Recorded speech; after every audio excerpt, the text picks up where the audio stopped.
কবি অঙ্কন মুখোপাধ্যায় লেখা কবিতা ইয়ে, কণ্ঠে সুদীপ সান্যাল।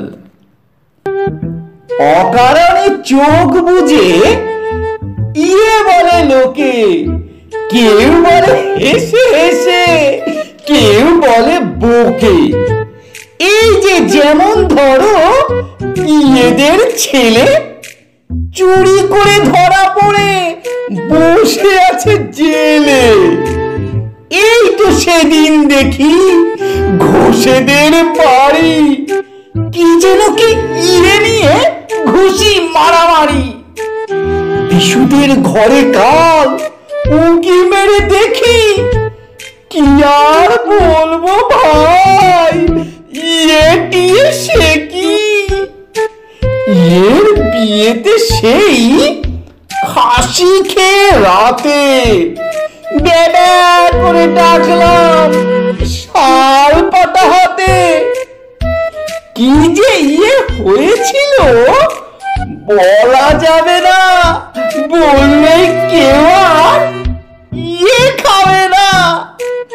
ও পাড়ার ইয়ে গো, কি যেন কি নাম, ওই যে মাথার ব্যামো, রাম নাকি শ্যাম। কাল দেখি রাস্তায় কাঁচকলা হাতে চিৎকার করে বলে ইয়ে হবে রাতে। কি যে পেল লজ্জা, লাল হলো ইয়ে। চুপ, আর কথা নাই সেই ইয়ে নিয়ে। এমন অনেক কথা ইয়েতেই শেষ। বাঙালিও রসিয়ে ইয়ে বলে নে।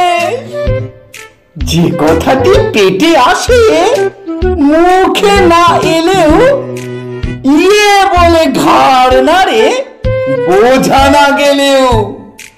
ঘাড় নাড়ে অনেকেই, কত যেন জানে, আসলে খোঁজে না কেউ ইয়েটার মানে। ইয়ে হলো বাঙালির হলমার্ক ছাপ। ইয়ে বলে দাদু নাতি কাকা জ্যাঠা বাপ। এটাই শেষ কথা, বাকি সব ফাঁকি। ইয়েদের তাই আমি ইয়ে বলে ডাকি।